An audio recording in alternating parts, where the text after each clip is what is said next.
बिस्मिल्लाहिर्रहमानिर्रहीम, अस्सलाम वालेकुम। आज हम चैप्टर 20 पढ़ेंगे। ये लॉन्ग टर्म डेट है, उसके बारे में है इसका टाइटल, और preferred stock and common stock. तो ये इक्विटी के ही पार्ट्स हैं, तो जो आपकी बैलेंस शीट में इसमें तो फिर हम पढ़ेंगे, मतलब 4 कॉन्सेप्ट्स हैं। हम जो बॉन्ड है, प्रेफर्ड स्टॉक और कॉमन स्टॉक की करैक्टरिस्टिक और उनकी टर्मिनोलॉजी को अंडरस्टैंड करेंगे। उसके बाद बॉन्ड की जो रिटायरमेंट है, मतलब जब वो रीपे होता है, और प्रेफर्ड स्टॉक और किस तरीके से इसको अकम्प्लिश किया जाता है रिटायरमेंट को। उसके बाद हम डिफरेंस देखेंगे लॉन्ग टर्म सिक्योरिटीज़ के क्लेम में और इनकम में। उसके बाद assets, maturity, security holders right और टैक्स ट्रीटमेंट, जो भी सिक्योरिटी से इनकम आती है उसकी टैक्स ट्रीटमेंट क्या है, उसको एक्सप्लेन करेंगे। उसके बाद हम एडवांटेजेस और डिसएडवांटेजेस जो हैं वो डिस्कस करेंगे लॉन्ग टर्म सिक्योरिटीज़ की 3 टाइप्स की, लेकिन उनका क्या होगा कि with the perspective of issuer and investor. जो इशू कर रहा है और जो इन्वेस्ट कर रहा है, दोनों के पर्सपेक्टिव से हम लॉन्ग टर्म की 3 जो डिफरेंट टाइप्स है उसके एडवांटेजेस और डिसएडवांटेजेस हम डिस्कस करेंगे। तो इसमें बॉन्ड्स एंड देयर फीचर्स ये पढ़ेंगे। Types of long term debt, instruments, long term debt instruments की टाइप्स कितनी है, रिटायरमेंट ऑफ बॉन्ड्स कैसे होता है, preferred stock and its feature वो हम पढ़ेंगे, rights of common share holders पढ़ेंगे, डुअल क्लास कॉमन स्टॉक, ये हमारा लास्ट टॉपिक होगा। तो हम इसको एक ही लेक्चर में कवर करेंगे। इसमें डिफरेंट टर्म्स हैं, डेफिनेशंस हैं, अंडरस्टैंडिंग है, इसमें कोई मतलब ज़्यादा कंसेप्चुअल चीज़ें नहीं हैं। भी ऑलरेडी एक टर्म्स डिफ़ाइन की गई हैं, उन्हीं को हम पढ़ेंगे, उन्हीं को याद रखेंगे। तो बॉन्ड क्या होता है? A long term debt instrument with a final maturity generally being 10 years और मोर। तो बॉन्ड एक ऐसा डेट इंस्ट्रूमेंट है जो कि लॉन्ग टर्म होता है और उसकी मैच्योरिटी भी फाइनल होती है, जो कि 10 साल या उससे ज़्यादा होती है। तो बेसिक टर्म्स जो बॉन्ड को डिफ़ाइन या एक्सप्लेन करने के लिए यूज़ होती हैं, पार वैल्यू होती है, मैच्योरिटी वो हम देख चुके हैं, उसके बाद कूपन रेट और बॉन्ड रेटिंग्स। तो आगे हम इसको और टर्म्स पे जाते हैं। ट्रस्टी क्या होता है? अ पर्सन और institution designated by a bond issuer as the official representative of the bond holders. तो ये वो पर्सन या इंस्टीट्यूशन होता है जो कि बॉन्ड इशूअर डेजिग्नेट करता है किसके बिहाफ पे, जो कि बॉन्ड होल्डर्स को रिप्रेजेंट करता है। Typically a bank serves as a trustee. तो नॉर्मली हम एग्जांपल लेंगे क्या है कि बैंक एज अ ट्रस्टी जो है ना वो काम करता है। इंडेंचर क्या होता है? The legal agreement also called the deed of trust. इसका दूसरा नाम क्या है? Deed of trust. ये एक लीगल एग्रीमेंट है, ये उन कॉरपोरेशंस जो कि बॉन्ड इशू करती हैं और जो बॉन्ड होल्डर्स जो बाय करते हैं उनके दरमियान में ये एक लीगल एग्रीमेंट है, इसको डीड ऑफ ट्रस्ट भी कहते हैं। Establishing the terms of the bond issue and naming the trustee. तो इसमें बॉन्ड इशू के टर्म्स एस्टेब्लिश होती हैं और इसमें जो ट्रस्टी का नेम है वो डिफ़ाइन होता है। उसके बाद डिबेंचर है। ये सारा भी हम लॉन्ग टर्म डेट की टाइप्स पढ़ रहे हैं, बॉन्ड और फिर अभी डिबेंचर। ये जो बॉन्ड भी अनसिक्योर्ड लॉन्ग टर्म डेट है और डिबेंचर भी unsecured long term debt instrument है। तो अनसिक्योर्ड और सिक्योर्ड से आपने ये मुराद लेना है कि अनसिक्योर्ड मतलब ये कोई मॉर्टगेज या प्लेज नहीं है किसी एसेट के साथ, तो ये अनसिक्योर्ड हम इसको कहेंगे। जो सिक्योर्ड होगा वो किसी एसेट के साथ प्लेज होगा या मॉर्टगेज होगा। तो डिबेंचर क्या है? ये एक long term unsecured debt instrument है। Investors look to the earning power of the firm as their primary security. तो इन्वेस्टर जो भी कोई है वो डेफिनेटली फर्म की अर्निंग पावर को देखेगा, ये उसकी फर्स्ट प्राइमरी सिक्योरिटी होगी, उसका फर्स्ट स्क्रीनिंग टेस्ट होगा कि उसकी अर्निंग पावर कितनी है फर्म की। Investors receive some protection by the restriction imposed in the bond indenture. Bond indenture हमने पढ़ा था जो लीगल एग्रीमेंट है, particularly any negative pledge class. तो उसमें इन्वेस्टर जो है ना प्रोटेक्शन रेस्ट्रिक्शन को देखते हैं कि नेगेटिव प्लेज क्लॉज उसमें है या नहीं है। नेगेटिव प्लेज क्लॉज क्या होती है? Precludes the corporation from pledging any of its assets not already pledge to the other creditors. तो इसमें क्या है कि ये क्लॉज पहले से ही कॉर्पोरेशन की तरफ से ये श्योरिटी देती है कि कोई भी इसका जो एसेट है ना वो प्लेज नहीं होगा। तो वो जब इशू करता है डिबेंचर उसके टाइम पे जो उसके एसेट्स प्लेज नहीं हैं तो उनकी डिक्लेरेशन होती है कि वो प्लेज नहीं होंगे क्रेडिटर्स को। उसके बाद सबऑर्डिनेटेड डिबेंचर है, a long term unsecured debt instrument, ये वही डिबेंचर्स की डेफिनेशन है। तो सबऑर्डिनेटेड क्या होगा कि with the lower claim on assets and income, तो इनकम या एसेट्स पे उसका लोअर क्लेम होता है then the other classes of debt, इसको जूनियर डेट भी कहते हैं। तो सबऑर्डिनेटेड डिबेंचर क्या होगा, ये लॉन्ग टर्म डेट इंस्ट्रूमेंट है जिसका जो क्लेम है एसेट्स का और इनकम का वो लोअर होता है दूसरी क्लासेस ऑफ डेट से। In this case, subordinated debenture holders rank behind debenture holders, तो but ahead of preferred and common stockholders in the event of liquidation। तो जो हायरार्की है वो आपने समझनी है कि जो लॉन्ग टर्म लोन है, बॉन्ड है, डिबेंचर है, सबऑर्डिनेटेड डिबेंचर है, तो इनकी हायरार्की है कि वो पहले पे ऑफ क्या होता है इन टर्म्स ऑफ लिक्विडेशन। जब भी कंपनी लिक्विडेट हो रही होती है तो सबसे पहले आपके बॉन्ड और डिबेंचर्स, लॉन्ग टर्म डेट आता है, उसके बाद आपके प्रेफर्ड स्टॉक आता है, उसके बाद आपके कॉमन स्टॉक आता है। तो ये एक हायरार्की है। तो जब सबऑर्डिनेटेड डिबेंचर की बात करेंगे तो ये डिबेंचर के पीछे होगा लेकिन कॉमन और प्रेफर्ड स्टॉक से पहले होगा। Frequently the security is convertible into common stock to lower the yield required by subordinated debenture holder. तो जो यील्ड है सबऑर्डिनेटेड डिबेंचर होल्डर्स को, उसको कम करने के लिए नॉर्मली या ज़्यादा तौर पे क्या होता है कि ये सिक्योरिटी कॉमन स्टॉक में कन्वर्ट हो जाती है। उसके बाद इनकम बॉन्ड है, a bond where the payment of interest is contingent upon sufficient earning of the firm. Income bond क्या होता है कि ये वो बॉन्ड है, तो बॉन्ड आपने पहले पढ़ा कि लॉन्ग टर्म डेट है, डेट इंस्ट्रूमेंट है। तो इनकम बॉन्ड क्या होता है कि जो ये वो बॉन्ड है कि जिसकी इंटरेस्ट की पेमेंट जो है ना वो फर्म की सफिशेंट अर्निंग के साथ कंटिंजेंट होती है, मतलब उसके साथ रिलेट होती है। Frequently there is a cumulative feature which provides that any unpaid interest in a particular year accumulates. तो इसमें मिसाल देता हूँ कि एक फर्म है, उसने इनकम बॉन्ड इशू किए हैं और वो कहते हैं कि इनकम बॉन्ड में ये सफिशेंट अर्निंग फर्म की होनी चाहिए, मिसाल के तौर पे कि 10 मिलियन इसकी एनुअल अर्निंग होनी चाहिए। 10 मिलियन होगी तो फिर इनकम बॉन्ड का जो इंटरेस्ट है उसकी पेमेंट की जाएगी। अगर वो उसकी सफिशेंट इनकम नहीं होती तो उसका जो इनकम बॉन्ड का इंटरेस्ट है वो एक्यूमुलेट होता जाएगा, लेकिन वो एक्यूमुलेट जो होगा वो ऑब्लिगेशन सिर्फ मैक्सिमम 3 साल तक रह सकती है, उसके बाद वो ख़त्म हो जाती है। तो क्यूमुलेटिव फीचर है ये कहने का मकसद ये है, क्यूमुलेटिव फीचर है लेकिन ये मैक्सिमम 3 साल तक एक्यूमुलेट हो सकता है। The bonds are unpopular with investors usually limited to reorganisations. तो ये अनपॉपुलर है but are still senior to preferred and common share holders in the event of liquidation. लेकिन स्टिल इसकी जो हायरार्की है वो क्या है कि जब लिक्विडेशन होगी तो ये फिर भी प्रेफर्ड और कॉमन स्टॉक होल्डर से पहले ही पे होगा। Junk bond, a high risk high yield, ये मैंने आपको फार्मूला बताया है कि जब भी आपका रेट ऑफ रिटर्न हाई होगा रिस्क हाई होगा, high risk high returns. Often unsecured bond rated below investment grade.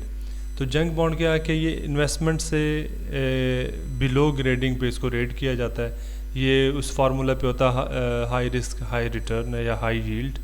These are bonds with the rating of Baa Moody और लोअर, ठीक है। Principal investors are pension funds, high yield bond mutual fund, क्योंकि high yield है, ठीक है, इसमें भी risk high है। एंड सम इंडिविजुअल इन्वेस्टर्स, तो इनके जो प्रिंसिपल इन्वेस्टर्स होते हैं वो पेंशन फंड्स होते हैं, high yield bond mutual fund होते हैं और सम इंडिविजुअल इन्वेस्टर्स।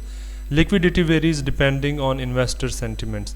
तो इसकी लिक्विडिटी जो है ना वो वेरी करती है, किस पे डिपेंड करती है, इन्वेस्टर के सेंटिमेंट्स पे। Junk bonds were used frequently in the 1980s as a means of financing leveraged buyouts।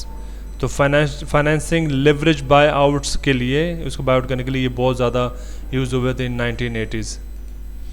Mortgage bond, अभी मॉर्टगेज की जब बात करेंगे तो ये एक सिक्योर्ड बॉन्ड है, मतलब लॉन्ग टर्म डेट इंस्ट्रूमेंट है जो कि सिक्योर है by a mortgage on the issuer's property. तो इशू जो कर रहा है उसकी प्रॉपर्टी पर ये मॉर्टगेज होता है। This issue is secured by a lien on specific assets of the corporation. तो ये मॉर्टगेज होता है specific assets of the corporation. The market value of the collateral should exceed the amount of the bond issue by a reasonable margin of safety to help protect bond holders.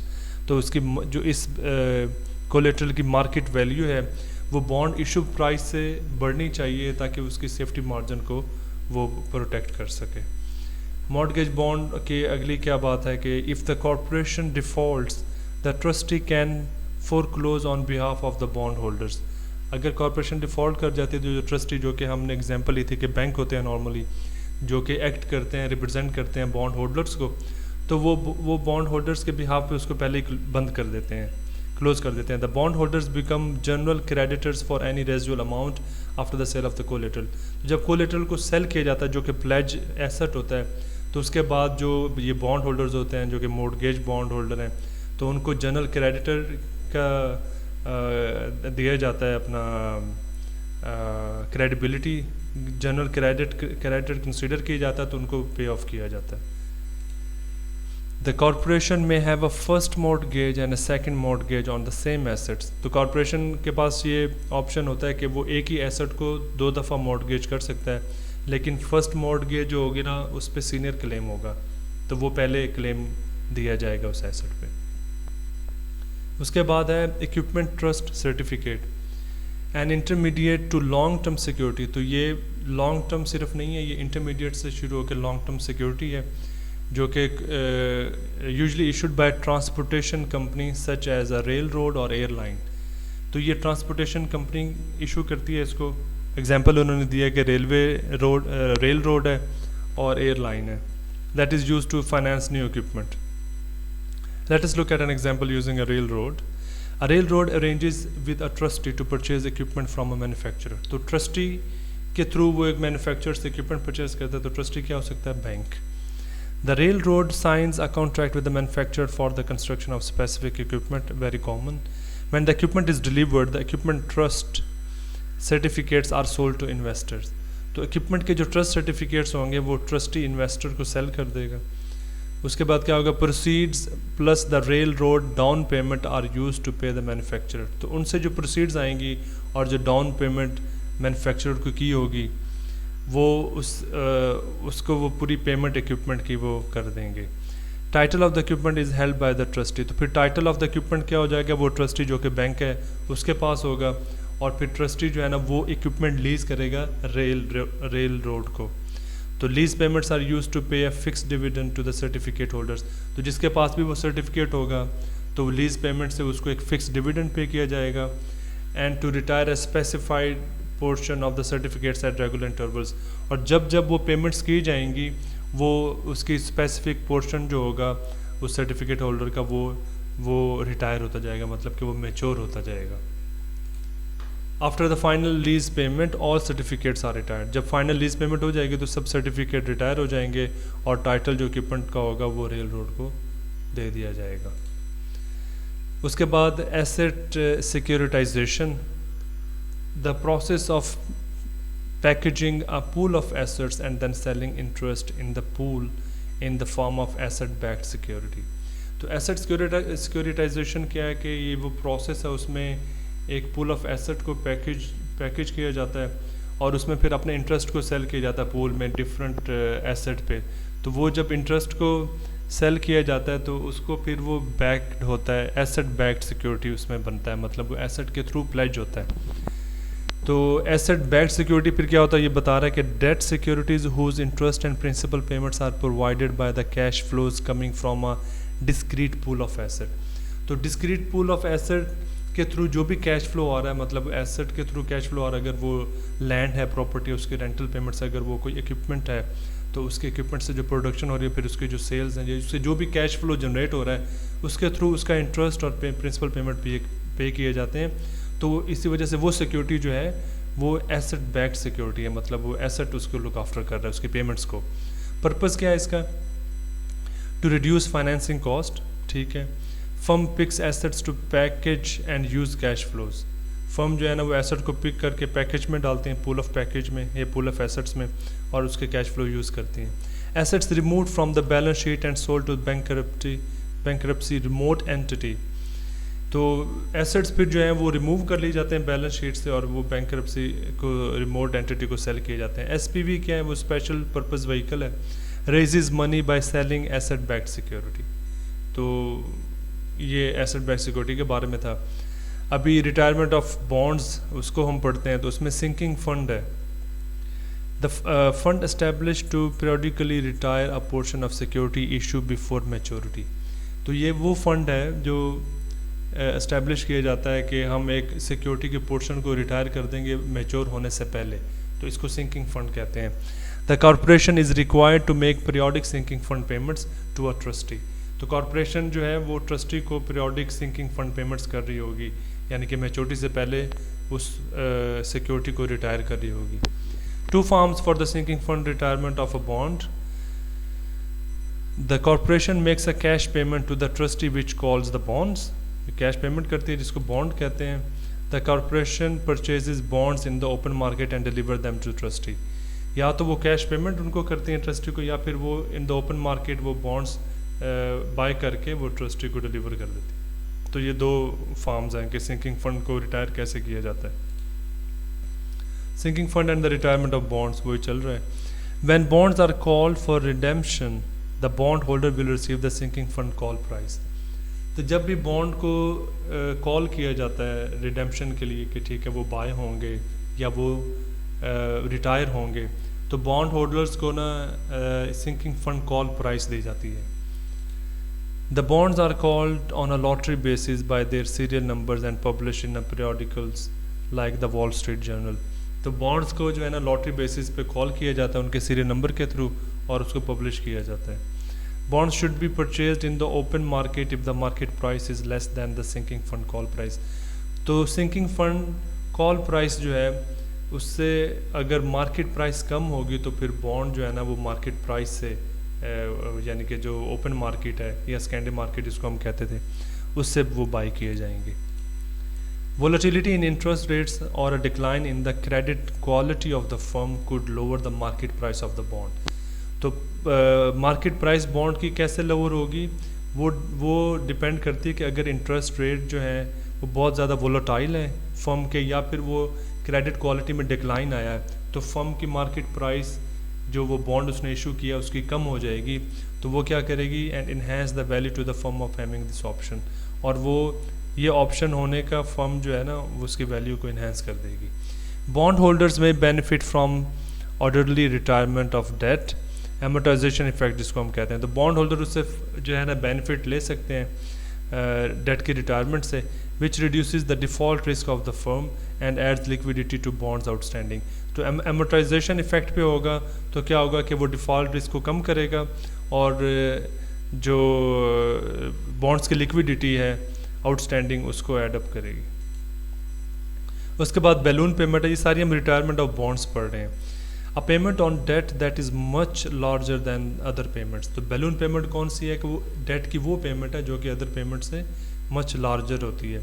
Many bond issues are design to have a larger final payment to pay off the debt. जो भी bond issue है वो ऐसे design किए जाते हैं कि उसको पे ऑफ करने के लिए या रिटायर करने के लिए वो एक लार्जर अमाउंट होती है जो कि फ़ाइनल पेमेंट में इंक्लूड होती है। एग्जाम्पल दे रहा है, for example a corporation may undertake a 10 million 15 year bond issue, तो 15 ईयर उसकी मैच्योरिटी है, तो firm is obligated to make $500 sinking fund payments in the 5th through 14th year. तो ये 5th से लेके 14th ईयर तक ये 500,000 पेमेंट वो करता है। तो फाइनल पेमेंट जो होगी फिर वो जो रिमेनिंग जितना भी होगा 5 मिलियन रिमेनिंग रहेगा तो वो फाइनल पेमेंट 15th ईयर में हो जाएगी। तो फिर फाइनल पेमेंट जो है जो कि बहुत ज़्यादा है पेमेंट अदर पेमेंट से, जो कि पहले 500,000 थी, तो इसको फिर हम बैलून पेमेंट कहेंगे। सीरियल बॉन्ड्स ये एक और टाइप है, an issue of the bonds with different maturities as distinguish from an issue where all bonds have identical maturities. तो ये वो बॉन्ड है कि जिसको इशू किया जाता है विद डिफरेंट मैच्योरिटीज़, तो वो डिस्टिंग्विश करता है अपने आप को जो दूसरे बॉन्ड इशू हैं जो कि सिमिलर मैच्योरिटीज़ है उससे उसको डिफ़र करता है। तो इसकी एग्जांपल है कि 10 मिलियन का बॉन्ड इशू हुआ है, serial number might have 500,000 of pre determined bonds maturity each year for 20 years. तो क्या होगा कि हर साल में 10 मिलियन जो है ना वो हर साल जो है ना 500,000 उसका वो रिटायर हो रहा होगा, और और 20 साल में वो पूरे का पूरा जो है ना बॉन्ड वो रिटायर हो जाएगा। तो जब आप बॉन्ड परचेज़ करोगे तो आपने ये उसका मैच्योरिटी पीरियड सेलेक्ट करना है कि आप उस बॉन्ड को परचेज़ कर रहे हैं फॉर 10 ईयर्स और फॉर 5 ईयर्स और फॉर 15 ईयर्स, क्योंकि हर साल पे जैसे जैसे आप उसको बाय करेंगे बेस्ड ऑन द मैच्योरिटी, तो उसी बेस पे फिर वो रिटायर होता रहेगा हर साल। Investors are able to choose the maturity that best fits their needs, तो वो जो मैंने पहले बात कर दी है। कॉल प्रोविज़न क्या है? अ फीचर, इसको कॉल फीचर भी कहते हैं। A feature in an indenture, indenture हमारा वो लीगल एग्रीमेंट था between trustee and bond holder, between corporation and bondholders. A feature in an indenture that permits the issuer to repurchase securities at a fixed price. तो call feature क्या होता है या call provision क्या होता है कि ये वो फीचर है इंडेंचर में मेंशन होता है जो कि परमिट करता है, अलाउ करता है कि जिसने बॉन्ड इशू किया है, बॉन्ड इशूअर जो है ना वो अपनी सिक्योरिटी को एक फ़िक्स प्राइस पे रीपरचेज़ कर सकता है। और इसमें इम्पॉर्टेंट पॉइंट क्या है कि वो कब रीपरचेज़ कर सकता है at a fix price? Before maturity, mature होने से पहले। Not all bonds are callable, सारे बॉन्ड कॉलेबल नहीं है। In periods of low interest and slow coupon rates firms are more likely to issue non callable bonds. तो low अगर coupon है, लो interest है, तो वो नॉन कॉलेबल बॉन्ड्स इशू करते हैं। उनको पता है कि हमें इतना ज़्यादा इंटरेस्ट इसकी जो कॉस्ट है वो कम है, तो we will not be needing to issue a call price for that. When a bond is callable, दूसरी सूरत में अगर जो बॉन्ड कॉलेबल है, the call price is usually above the par value of the bond and often decreases over time. तो call price जो वो बताएंगे to repurchase the security, तो वो उसकी पार वैल्यू जब इशू हुई थी उससे वो नॉर्मली ज़्यादा होगी, लेकिन with the passage of time वो कम होती जाती है। कॉल प्राइस फिर वो बता रहे हैं कि क्या है, the price at which a security with a call provision can be purchased by the issuer prior to the security maturity. तो ये वो प्राइस है जिस पे वो सिक्योरिटी के मैच्योर होने से पहले वो उसको रीपरचेज करता है। For example the call price for the first year might equal to bond par value plus 1 year interest. तो पहले साल की जो कॉल प्राइस है वो हो सकता है, ये हमने क्वेश्चन पिछले चैप्टर में किया था कि वो उसमें डिविडेंड हमने पढ़ा था कि एक साल का डिविडेंड $1 होगा और उसकी जो मार्केट प्राइस है $30 है, तो वो फिर कॉल प्राइस उसको देगा उसको रीपरचेज करने के लिए $31। तो वो एग्जांपल वही अगर आप माइंड में रखें तो ये क्या एग्जांपल दे रहा है कि कॉल प्राइस पहले साल के बाद क्या हो सकती है कि वो उसकी पार वैल्यू और उसके एक साल का जो इंटरेस्ट था वो उसके हिसाब से उसकी कॉल प्राइस दे सकते हैं। According to when they can be exercised, call provisions can be either intermediate और डेफर्ड। तो वो कब एक्सरसाइज की जाएंगी उसके बेस पे प्रोविज़न जो है या जो ये फीचर है वो इमीडिएट भी हो सकती है और वो बाद में उसको डेफर भी कर सकते हैं। The call provision provides financing flexibility for the firm as conditions change. तो फाइनेंसिंग फ्लेक्सिबिलिटी जो है ना वो प्रोवाइड करती हैं फर्म्स को ये कॉल प्रोविज़न जो हैं, और वो डिपेंड करता है कि वो कंडीशन चेंज है तो वो उसको फर्म को फ्लेक्सिबिलिटी देती है according to the condition they are facing, they can do this call provisions. Value of the call privilege क्या है? इसमें कॉल एबल बॉन्ड वैल्यू है, वो कॉल एबल बॉन्ड वैल्यू किसके इक्वल होगी? Non callable bond value minus call option value. तो क्या कह रहा है कि the call privilege is valuable to the firm to the detriment of bondholders. As such, bondholders require a premium for this additional risk in the form of a yield, higher yield. तो bond holders जो है ना उनको higher yield चाहिए क्योंकि वो risk को compensate करते हैं, तो उनको प्रीमियम चाहिए। तो इसीलिए जो कॉल प्रिविलेज है वो फर्म के लिए वैल्यूएबल है और वो डिपेंड करती है बॉन्ड होल्डर्स पे। The greater the volatility of interest rate the greater the probability that the firm will call the bonds. तो जितनी ज़्यादा वोलेटिलिटी होगी इंटरेस्ट रेट में उतनी ही ज़्यादा प्रोबेबिलिटी भी, उतने ज़्यादा चांसेस होंगे कि फर्म जो है ना वो बॉन्ड को कॉल करेगी। दस the call option is more valuable all else is equal. तो इस तरीके से हम अगर बाकी चीज़ों को इक्वल रखें तो कॉल ऑप्शन जो है ना वो मोर वैल्यूएबल है फर्म के लिए। तो ये हमारा यहाँ पे वो ख़त्म हुआ है बॉन्ड का लॉन्ग टर्म सिक्योरिटीज़ का। इसमें हमने सारा बॉन्ड डिबेंचर और उसके डिफरेंट टाइप्स पढ़े थे और फिर उसकी रिटायरमेंट पढ़ी थी, मतलब कि मैच्योरिटी कि वो कैसे होता है। तो अभी नेक्स्ट है हमारा preferred stock and its features. तो प्रेफर्ड स्टॉक क्या होता है? A type of stock that promises are usually fixed dividend but at the description of the board of directors. तो ये वो स्टॉक है जिस पे एक फिक्स्ड डिविडेंड दिया जाता है instead of like in terms of the common stock जो है ना, वो अगर अर्निंग अवेलेबल है तो वो फिर उनको डिविडेंड इशू किया जाता है जो कि मोस्टली कैश डिविडेंड होता है। तो प्रेफर्ड स्टॉक में क्या होता है कि ये फिक्स डिविडेंड को प्रॉमिस किया जाता है कि ये मिलेगा ही मिलेगा, लेकिन उसमें क्या होता है कि बोर्ड ऑफ डायरेक्टर्स की डिस्क्रिप्शन, उनकी मर्जी पे ये डिपेंड करता है। बेसिक टर्म इसमें क्या है? पार वैल्यू है, डिविडेंड रेट और मैच्योरिटी है कि हमेशा ये पार वैल्यू पे इशू होगा, इसका एक रेट होगा जिसको जो फिक्स डिविडेंड हम कहते हैं, और वो मैच्योर होगा। Cumulative dividend feature, a requirement that all the cumulative unpaid dividends on the preferred stock be paid before a dividend may be paid to the common stock। तो जितने भी क्यूमुलेटिव डिविडेंड हैं, अगर फर्म की enough income नहीं है और वो डिविडेंड जो प्रेफर्ड डिविडेंड है वो नहीं पे कर सके, तो वो क्यूमुलेटिव होते जाएंगे, और वो जब भी पे होंगे तो उनकी ये हायरार्की होगी कि कॉमन स्टॉक को डिविडेंड पे करने से पहले वो जितने भी क्यूमुलेटिव होंगे वो सारे पे ऑफ होंगे। For example, if the board of directors omits a 6 million preferred dividend for 2 years, $6, it must pay preferred shareholders $12 per share, $100 par value before any dividend can be paid to the common shareholder।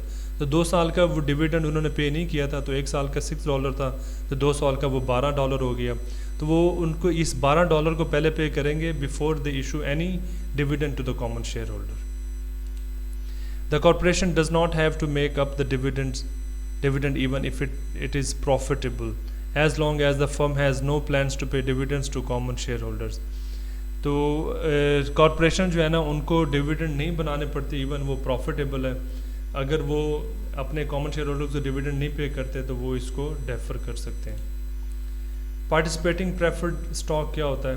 Preferred stock where the holder is allowed to participate in increasing dividend if the common stock holder receive increasing dividend. तो participating preferred stock क्या होगा?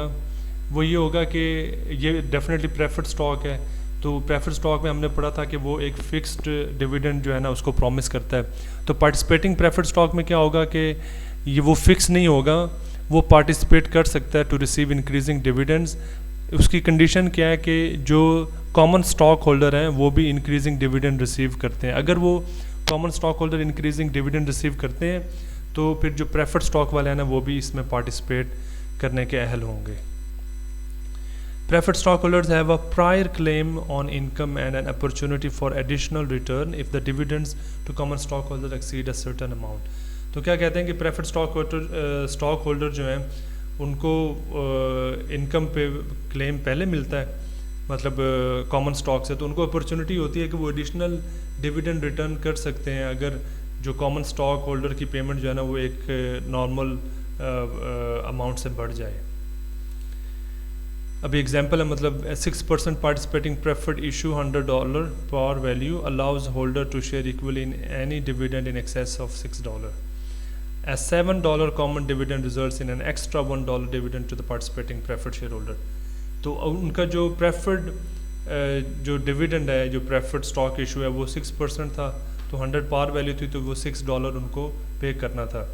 लेकिन उन्होंने क्या किया कि common stock holder को भी वो $7 पे किया, तो जो प्रेफर्ड स्टॉक है अगर वो पार्टिसिपेटिंग प्रेफर्ड स्टॉक है तो वो भी फिर $1 को क्लेम करेगा additional in addition to $6 for preferred issue। Preferred stockholders are not normally given a voice in management unless the company is unable to pay preferred dividend during a specified period। तो preferred stockholder के पास management का voice नहीं होता, मतलब वो participate नहीं करते, voting rights भी उनके पास नहीं होते, तो वो सिर्फ इस सूरत में पार्टिसिपेट करेंगे अगर उनके डिविडेंड पे नहीं हुए और क्यूमुलेटिव डिविडेंड आ रहे हैं। If such a situation presents itself, the class of preferred stockholder would be entitled to elect a specified number of directors। अगर ऐसी सिचुएशन होगी तो फिर ही उनको वोटिंग राइट दिया जाएगा और फिर प्रेफर्ड स्टॉक होल्डर जो है ना वो डायरेक्टर्स को इलेक्ट कर सकते हैं। Any situation in which the company defaults under restriction in the agreement similar to bond indenture, जो कि लीगल एग्रीमेंट था, may lead to voting power for preferred shareholder। तो कोई भी सिचुएशन में जो कि लीगल एग्रीमेंट था उसमें अगर कोई भी जो क्लॉज है वो कंप्रोमाइज़ हुई है तो फिर भी प्रेफर्ड जो शेयर होल्डर है उनको वोटिंग पावर मिल जाती है।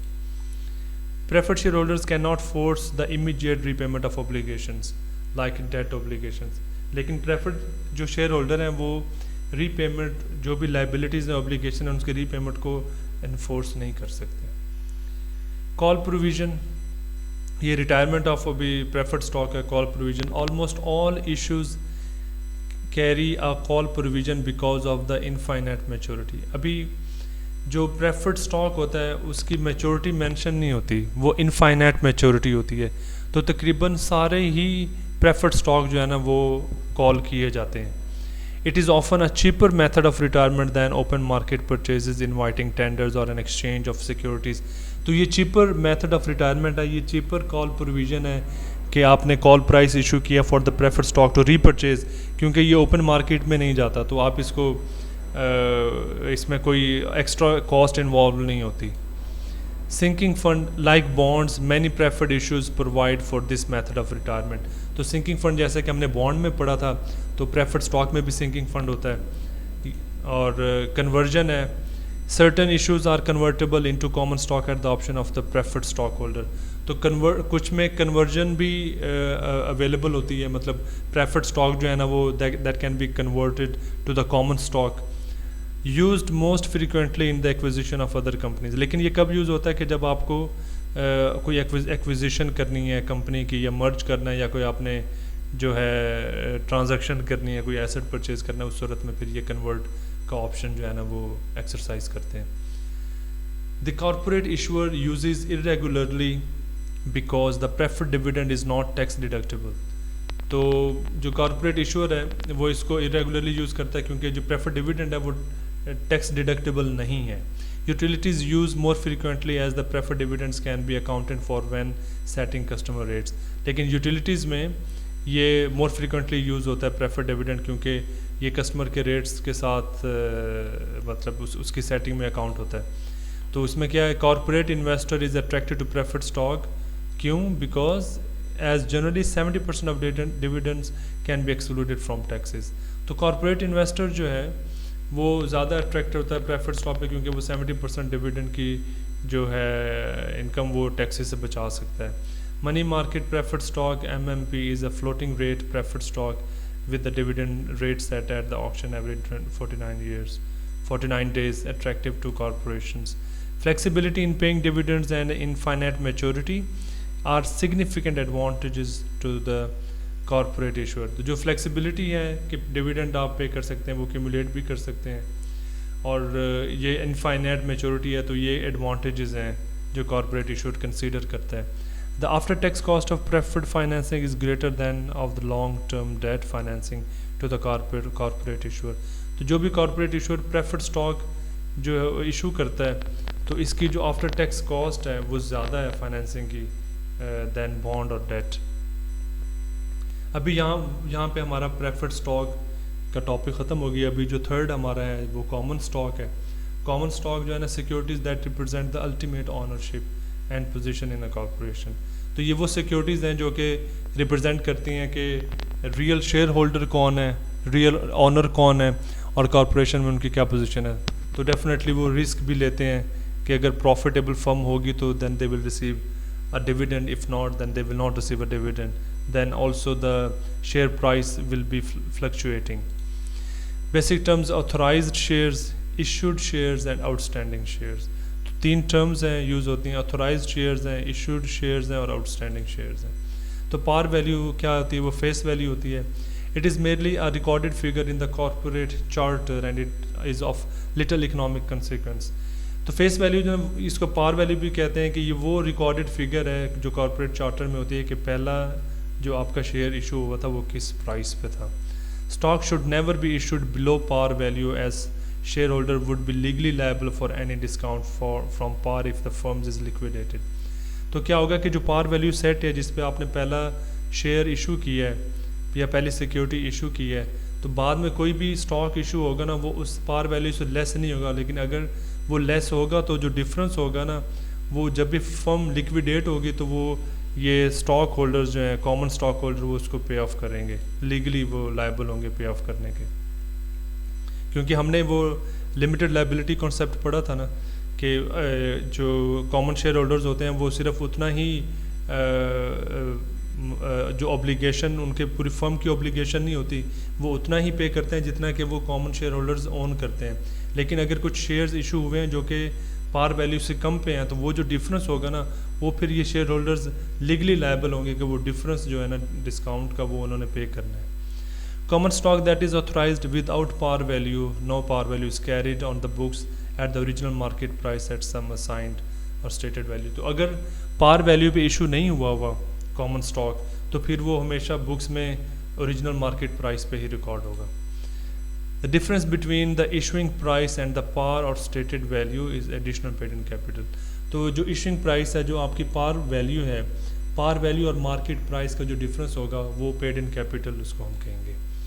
तो एग्जांपल ऑफ वैल्यू है fun fin man incorporation. Common stock है 1% पार वैल्यू, तो 100,000 शेयर होल्डर्स हैं तो $100,000 कॉमन स्टॉक की वैल्यूएशन आ गई। एडिशनल पेड इन कैपिटल 400,000 है, रिटेन्ड अर्निंग 650,000 है, तो टोटल शेयर होल्डर इक्विटी आपकी 1.15 मिलियन आ गई। The par value of fun fin man is $1 per share. This value is not likely to change over time from normal day to day operation. तो ये change नहीं होती, ये par value पे ये कॉमन स्टॉक आपका ऐसे ही रहता है, अनलेस कि आपका प्रेफर्ड स्टॉक भी मेंशन हो और उसका कन्वर्टेबल या बॉन्ड कन्वर्टेबल ऑप्शन हो और वो एक्सरसाइज हो जाए। Book value per share, share holders equity as listed on the balance sheet divided by the number of shares outstanding. तो जो भी इक्विटी है शेयर होल्डर की, उसको हम डिवाइड करेंगे जो भी आउटस्टैंडिंग नंबर ऑफ शेयर्स हैं, तो हमारे पास बुक वैल्यू पर शेयर आ जाएगी। लिक्विडेटिंग वैल्यू क्या होगी? The value per share if the firm's assets are sold separately from the operating organisation. अगर जो फर्म्स के एसेट हैं वो सेपरेटली अगर उसको सेल किया जाता है, तो वो उसकी वैल्यू को हम लिक्विडेटिंग वैल्यू कहेंगे। This value may be less or greater than the book value, rarely are the two values identical. तो ये वैल्यू जो है ना, ये कम या ज़्यादा होगी, बहुत कम होता है, रेयर है कि ये दोनों वैल्यूज़ जो है ना वो सेम हो या आइडेंटिकल हो। अच्छा, अभी इसमें एग्जांपल वही दी हुई है 1.15 मिलियन। तो बुक वैल्यू जो है ना वो कैलकुलेट की हुई है, तो वो 1.15 मिलियन को आपने डिवाइड किया है, आपके आउटस्टैंडिंग जो शेयर्स हैं 100,000 कॉमन स्टॉक के, तो 11.50 पर शेयर आपकी बुक वैल्यू आ गई। तो ये चेंज नहीं होती ओवर द टाइम, ठीक है। Market value per share, the current price at which the stock is currently trading. तो मार्केट प्राइस क्या होगी? ये वो प्राइस होगी जिस पर आपका जो स्टॉक है वो ट्रेड हो रहा है या शेयर ट्रेड हो रहा है। This value is usually greater than book value per share. ये बुक वैल्यू से ज़्यादा होती है, but can occasionally be less than the book value of for firms that have been और expected to be the financial difficulties. तो ये book value से कम हो सकती है, या जो पर शेयर जो बुक वैल्यू आपने कैलकुलेट की उससे कम हो सकती है जो मार्केट प्राइस है। किस सूरत में? फिर ये क्या इंडिकेट करेगा कि जो फर्म है वो फाइनेंशियल डिफ़िकल्टीज़ में है। Market value per share may be difficult to obtain from thinly traded securities. तो जो थिनली ट्रेडेड सिक्योरिटीज़ हैं ओपन मार्केट में, उसकी मार्केट वैल्यू बहुत डिफ़िकल्ट होगी कि पर शेयर मार्केट वैल्यू आप वो कैलकुलेट कर सकें। Typically the shares of new companies are traded in the over the counter market. हमने पढ़ा था सेकेंडरी मार्केट में ओपन मार्केट और ओवर द काउंटर मार्केट। तो इसमें जो नई कंपनीज के शेयर जो है ना वो नॉर्मली इसमें ट्रेड होते हैं। Where dealers maintain an inventory of the stock to provide additional liquidity. जहाँ पे जो डीलर्स होते हैं वो एडिशनल लिक्विडिटी जो है ना वो उसके लिए उसको प्रोवाइड करने के लिए इन्वेंट्री का स्टॉक मेंटेन रखते हैं। राइट टू इनकम, अभी rights of common share holder आ गया, ठीक है। Right to income, entitled to share in the earnings of the company only if cash dividends are paid. तो अगर सिर्फ कैश डिविडेंड्स पे किए जाते हैं तो ये फिर अर्निंग का शेयर लेने का एंटाइटल होते हैं, लेकिन वो डिसाइड कौन करता है, वो अप्रूव कौन करता है? Board of directors. Right to purchase new share, ये हमने पहले भी पढ़ा था कि जो कॉर्पोरेट चार्टर जो है ना वो अगर कोई और इशू करता है शेयर, तो हमने एक कॉन्सेप्ट पढ़ा था प्री एम्प्टिव राइट। तो वो शेयर होल्डर को जो कॉमन शेयर होल्डर है उनको प्री एम्प्टिव राइट दिया जाता है कि कोई भी नई जो स्टॉक इशू होगा तो सबसे पहले उनको ऑफ़र किए जाएगी अगर वो इसको बाय करना चाहते हैं। वोटिंग राइट्स है, share holder are the real owners of the company, तो इसमें ये वोटिंग राइट्स होते हैं to select the board of directors. तो वोटिंग राइट्स की बात कर रहे हैं कि share holders are generally geographically widely dispersed. तो इसमें वोटिंग राइट्स दो प्रोसेस होते हैं, दो मेथड, एक तो इन पर्सन आ जाएं और एक प्रॉक्सी। प्रॉक्सी क्या होता है कि वो अपने बिहाफ पे किसी दूसरे शेयर होल्डर को एक लीगल डॉक्यूमेंट देते हैं कि वो उसको रिप्रेजेंट करे। A legal document giving one person authority to act for another, उसको प्रॉक्सी कहेंगे।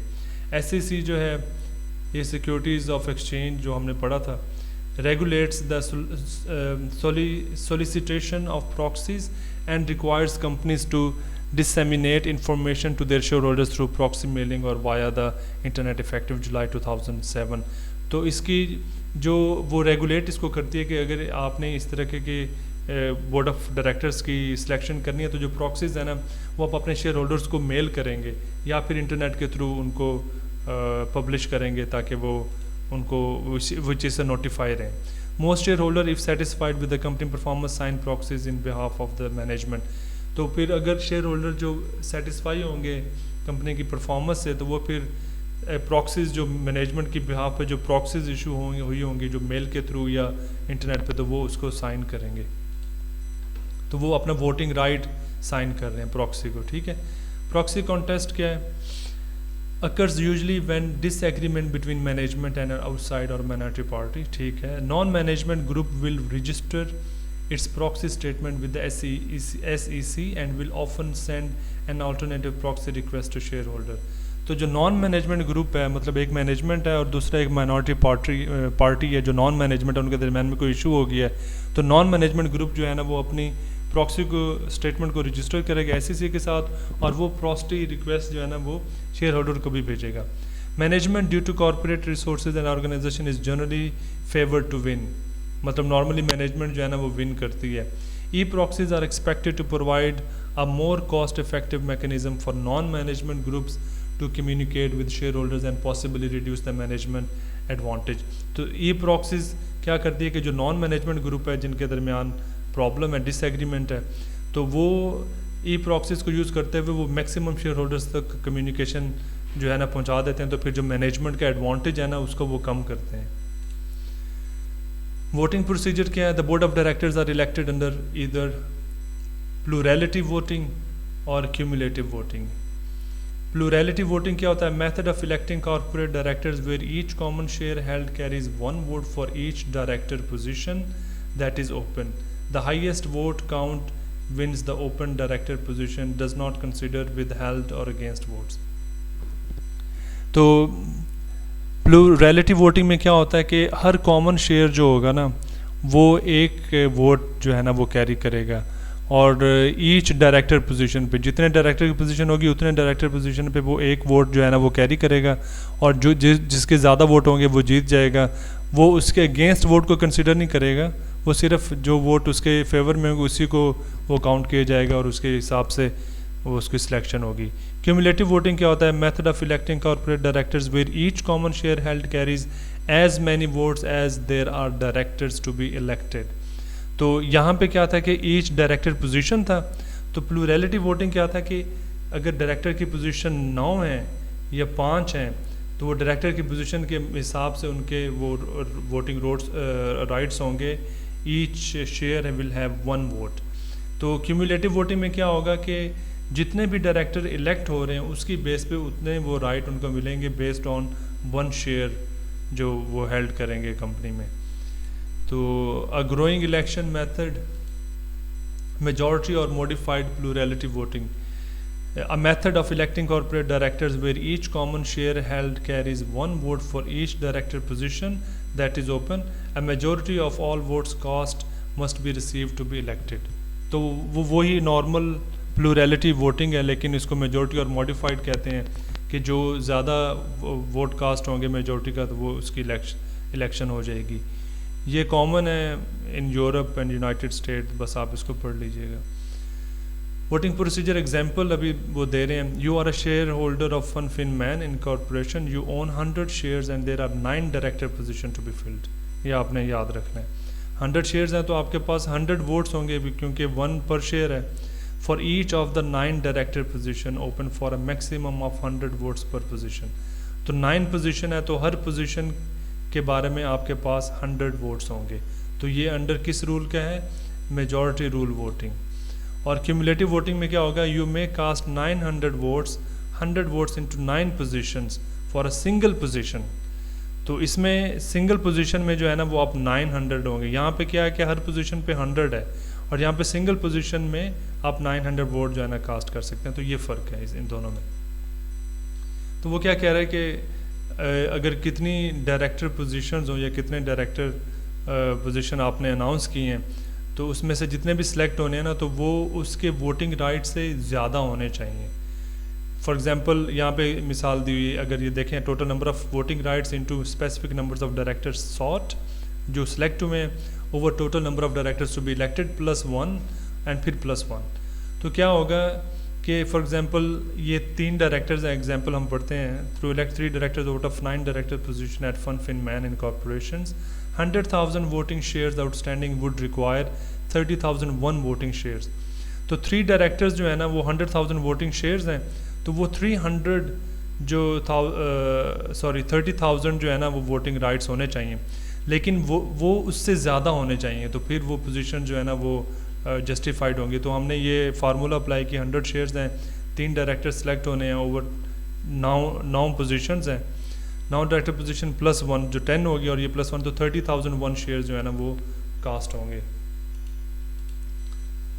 Notice that slightly over 30% of the total voting shares are necessary to guarantee the election of 3 of the 9 director position। तो ये जो 30,001 था तो 30,000 से या 30% से ज़्यादा वोटिंग शेयर्स जो है ना वो होने चाहिए जो कि इलेक्शन 3 डायरेक्टर्स की इलेक्शन को गारंटी करेंगे।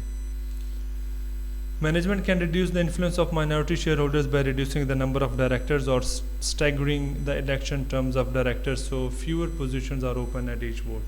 तो मैनेजमेंट जो है ना वो माइनॉरिटी की इन्फ्लुएंस को रिड्यूस कर सकती है। वो क्या कर सकती है कि वो डायरेक्टर्स जो है नंबर ऑफ डायरेक्टर्स को रिड्यूस कर सकती है जो कि इलेक्शन टर्म्स में मतलब डिफाइन होंगे।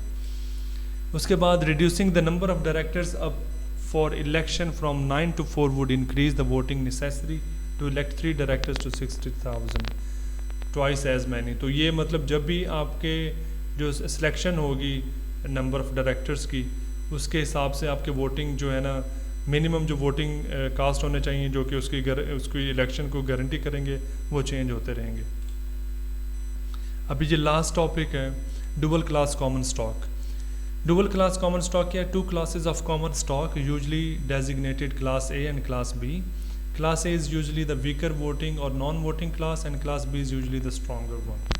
तो ये dual class common है class A and class B। तो class A जो है उनके पास voting rights नहीं होते और जो class B उनके पास voting rights होते हैं। तो इसकी बेस पे क्या होगा कि इनका इंटरेस्ट जो है इनकी जो रिटर्न होगा वो डिफरेंट होगा। This is used to retain control for founders management or some other specific group। For example 80,000 shares of class A at $20 per share and 200,000 shares of class B at $2 per share। तो जो class B है वो कम valuation है, ठीक है, और class A जो है ना वो ज़्यादा है, लेकिन ये नॉन वोटिंग है और class B जो है ना वो वोटिंग राइट्स रखती है। class A puts up to 80% of the funds and class B has over 70% of the votes। तो जो फंड्स हैं वो ज़्यादातर class A ने दिए हैं लेकिन जो वोटिंग राइट्स हैं वो ज़्यादा class B के पास हैं। Usually class B takes a lower claim to dividends and assets than the class A for this voting control। तो B के पास वोटिंग कंट्रोल है तो उनका डिविडेंड्स का क्लेम कम होगा, A जो है उनका क्लेम जो है ना वो ज़्यादा होगा। तो यहाँ पे आपका ये चैप्टर ख़त्म हुआ। उम्मीद है आपको ये समझ आया होगा। कोई क्वेश्चन है तो कमेंट्स में कीजिएगा। अपना बहुत ज़्यादा ख्याल रखिएगा। अल्लाह हाफिज़।